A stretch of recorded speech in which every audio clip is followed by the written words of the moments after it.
As a fan of One Piece, I felt like we were in the end game as soon as Goldie Roger hit us with that divine departure. Kazuki Oden took it like a champ, and also named Raftel Laugh-Tale because of Joy Boy's crazy story that he had laughing with tears. Also, the moment Luffy first used Conqueror's Haki coding was also endgame vibes to me personally, or Who's Who bring up the Sun God Nika story and how Red Hair Shanks was the one that stole Luffy's Delphoid ability. Then of course we have Big Mom's defeat, the first Yonko to fall since Whitebeard, yelling about where the One Piece is, yelling to Roger, a man who died 2 decades ago. Then we got of course Zunisha pulling up to Wano, which was just super endgame vibes. Like Zunisha, an island came all the way to Wano just to see the Drums of Liberation. Of course, speaking of the Drums of Liberation, then Luffy confirmed to be Joy Boy in the great Drums of Liberation. I almost said Lums of Driberation. And of course the Sun God Nika actually emerging this mythical zone that Luffy always had the most ridiculous fruit ability in the entire One Piece world, followed by Kaido saying the only person who would actually beat him is Joy Boy the King, and that's how he loses to Joy Boy Luffy. So the end game of One Piece vibes have been there even before the final saga. Now of course, since the official start of the final saga in chapter 1054, it's been non-stop chaos with of course Eustace Kid's crew being eradicated. We also have Law losing to Blackbeard and having to escape, Garp fighting Aokiji, his former disciple, because of course Cole being the Blackbeard Pirates Island and whatnot, and of course Saturn, the Gorosei, finally making his move, accompanied by an Admiral Kizaru on the way to take out Vegapunk and of course the Yonko Luffy. Did I forget to mention Lucci and Luffy are teaming up? Like, who would have thought that from Eddie's Lobby that these two characters would team up? But this reverie flashback we are now currently in is, my opinion, the true beginning of the final saga hype. And honestly, because if you stick to the end of this video, I will tell you how I figured out Oda's end game plan, and it is amazing. It's poetic, guys. Now of course, you guys know I've been making One Piece videos for a very long time, and I really want to pump up the best quality for the final saga. So subscribe to the channel, like this video, support the video, and of course turn on notifications, because it's the final saga, guys. I really want to put the best effort. I'm putting money into the channel now, thumbnails, editing and whatnot, so please like and subscribe to the video, and that's all I need you guys to do. That's simple, it's free to do, guys. Welcome to the final saga, where Im is sitting on the throne right in front of King Cobra with no hesitation. Even the Gorosei was like, yo, Im, Cobra's still here, and of course Im somehow was like, nah, I'm still gonna sit on this throne. And it's funny because in the beginning, the Reverie arc, you saw Stelly and him wanting to sit on that throne, and it was really impactful to see someone saying to King Cobra, a man, a part of the world government, saying, yeah, the whole theory about the swords and empty throne, that's all bullshit. I'm the king, whatever I say goes, and the Gorosei command are at my liege. Like, it's just crazy talk to me. Or him blatantly asking the Gorosei, what is the will of D? When I say him, I'm talking about, of course, Cobra. As Cobra is him, I know the jokes, but still, honestly, the fact that he asked the Gorosei what is the will of D had them on alert because of this letter that was handed down from generation to generation in the Neftari family. We have to not forget that the Neftari family are celestial dragons that declined to be celestial dragons, and I'll touch upon this later in this video, but this letter is super important for the end game of the One Piece story. But we all knew the time was coming when we first saw Imu in our entire lives. We see him, of course, going into this place that it's ice cold, freezing, opening it up and seeing a huge straw hat. Now honestly, the straw hat is huge. Now some people think this is a giant who's wearing the straw hat, or some people think every Will of D member was wearing the straw hat. Some people think Joy Boy was not a giant, but he was a really huge man that was wearing that straw hat. Regardless, Imu is carrying Luffy's bounty poster, so it's definitely connected to Luffy and of course the Void Sentry, and Imu is definitely from the Void Sentry. There's no question about it. I think maybe the person who had lost Delphoid ability gave the immortal surgery to Imu. That's a theory of mine, but this was the catalyst to the end game stuff we're seeing now. Now when we do see Imu during the Reverie, he has Luffy's bounty poster cut up. Now obviously this is meaning that he wants to eliminate Luffy, or she wants to eliminate Luffy, whoever Imu is, and that's because Imu, of course, Luffy is, how do I say this, a Willa D member, and Willa D is so connected to the Void Century, so it makes sense. And obviously you think about it, Luffy's trying to become the Pirate King. We all know that Goldie Roger, another Willa D member, became the Pirate King and was too early. And of course we all know the connection, how Luffy's cut from the same cloth as Joy Boy, and Roger was supposed to be, but he was too early. So of course it makes sense for Imu to cut up Luffy's poster. The same could be said for Marshall D. Teach Blackbeard, because Blackbeard was the only other pirate that Imu had target locked on by cutting Blackbeard's poster as well. Blackbeard is just like Luffy, a Willa D member. Blackbeard, just like Luffy, wants to become the Pirate King. And just unlike the Roger, like how Luffy's cut from the same cloth as Roger and Joy Boy, Blackbeard is cut from the same cloth as Roxy Sebek, Roger's most formidable enemy. So Luffy, Teach, them are destined to fight, like Roger and Roxy were destined to fight.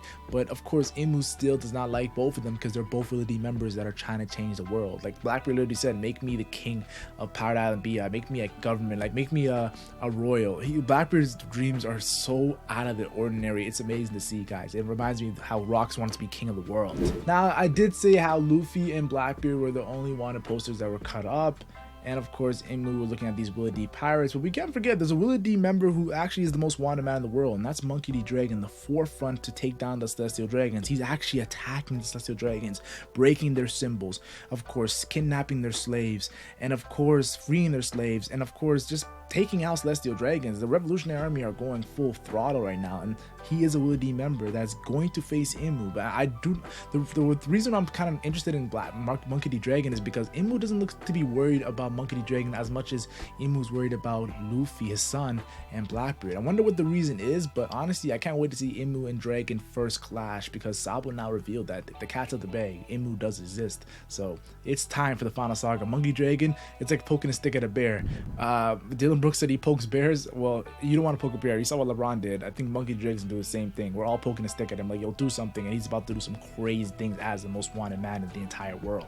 Now, the third poster that was with Imu in that scene was, of course, Shirahoshi's poster, and it wasn't cut up like Luffy and Blackbeard, these Willa D members. It actually was stabbed with a knife. In my personal opinion, I think that means two things. Either we gotta take out Shirahoshi because Shirahoshi is an ancient weapon, or we have to capture Shirahoshi, stab her, lock her down, and of course bring her on our side, because we can't have ancient weapons on the other side, which we all know Shirahoshi and Luffy are pretty much together. So Luffy does have an ancient weapon right now. People don't even know it in Shirahoshi, and Luffy has connections to Wano, which is the ancient weapon Pluton. So if Uranus is the one that destroyed Lucia Kingdom, it's gonna be an ancient weapon war. And honestly, Shirahoshi is key for Imu. Remember that iconic scene of Otahime speaking about how Shirahoshi awakened her powers to control the Sea Kings, and how, of course, there's gonna be someone who guides Shirahoshi. That's, of course, Joy Boy, and Luffy is Joy Boy. So I love that scene in the flashback in Fishman Island. Such an amazing arc. Then, of course, we have Nico Robin at the end of Fishman Island revealing Joy Boy's letter. The reason why I mentioned Joy Boy's letter and how Joy Boy apologized because he couldn't, of course, complete what he wanted to do with the Noah, Shirahoshi, and whatever that he's trying to do. They lost. Let's be honest here. Joy Boy lost during the Void Century. That's why the world is what it is today. We don't know how he lost and what caused him to lose, but Luffy is the new Joy Boy, and Luffy's not going to lose. And this letter that Cobra's bringing up with the Neftari family is just as important. Shirahoshi and Vivi. Now Cobra's bringing the Neftari and the Fishman Island and, of course, the royals there together. It's amazing. I love it. And the final picture, Luffy's bounty poster was cut up, Blackbeard was cut up, Shirahoshi was stabbed, but this final picture was untouched, and that was Vivi. And this is interesting because now, with Vivi's picture being stared at with animosity, I think Vivi now is so pivotal in the final saga. Oda had her iconic in Alabasta. From the beginning of the Grand Line, Reverse Mountain, all the way to Alabasta, Vivi was a pivotal main character.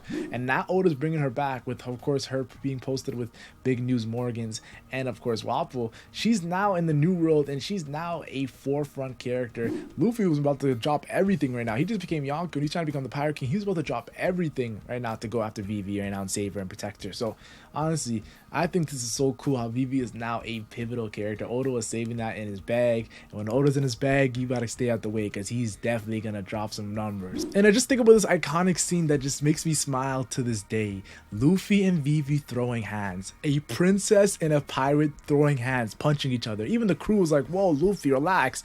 Luffy punched the shit out of Vivi, and Vivi punched Luffy right back.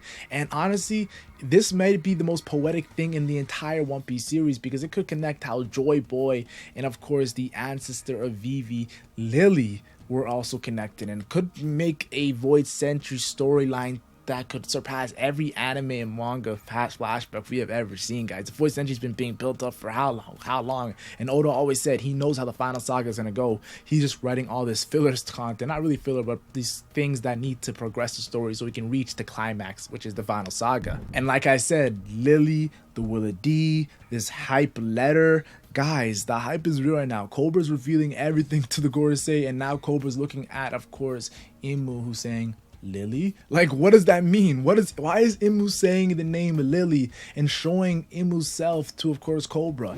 How important was Lily in Void Century, of course, and why was Lily never returned to, of course, Alabasta? Well, the theory is about to start now, guys. You guys are gonna love this stuff. So this is my theory. I have multiple theories. I love to drop multiple speculations because there's so much going on in my mind. The first thing I think about is if Imu loved Queen Lily, and of course Imu loved Queen Lily, but if Queen Lily chose Joy Boy in his movement, maybe that brought animosity towards Queen Lily, and maybe Queen Lily is killed by Imu. And of course the history might repeat itself when it comes to Vivi and Imu and of course Luffy, and that could be crazy, guys. Like, honestly, like if Lily never made it back home because Lily died because of siding with Joy Boy, and we all know Joy Boy died as well, that would be crazy, and that's maybe why they consider them traitors. Now I do want to say this: Crocodile went to Alabasta, and Crocodile has a secret. Maybe this was the trigger. Maybe Crocodile in his flashback found out something about Alabasta that made him want Pluton. There's so many different elements to this, but I truly believe Joy Boy and Lily probably used Pluton versus Imu and Uranus, and probably lost in that war, in that battle, because of some reason. Now I don't know why, but if Luffy, we all know Luffy and Vivi had that X on their arm at the end of Alabasta, they're gonna team up forever, and they're gonna go up against Imu, who's obviously wants to take out Luffy and is admiring Vivi right now in the current story. Now I want to say this: the first theory is one I believe more, but I do want to mention the second theory where Queen Lily is Imu. Like, could you see a scenario where Vivi is kidnapped by Imu and wants to like brainwash Vivi into fighting Luffy, and we have a Vivi versus Luffy, kind of like Lily versus Joy Boy? Like, that would be crazy, and that's why there's 19 swords, because the 20th sword is actually an Neftari on the throne. If Cobra's ancestor is actually Imu, that would to me be just crazy, mind-boggling, and just like out of this world. Now I do want to say this: I also want to add the Holy Knights, and how the Holy Knights, Vivi, Saint Charlos, the Gorosei, like honestly, these is all celestial dragons, and Oda is getting deeper with these celestial dragons, like characters like Doflamingo, who of course Doflamingo's clan has, of course, Mossguard. Like, there's all these deep things being thrown in there, even red hair Shanks for good measure. So honestly, Oda is gonna keep on being in his bag when it comes to the end of the story in the final saga, and I just can't wait to find out more. And the next chapter has to come out fast because I want to find out more about One Piece. One Piece is on a crazy speed to the greatness right now. Click on the end screen if you want to see my Sabo power scaling video on my Drip Code channel, which I power scale One Piece characters.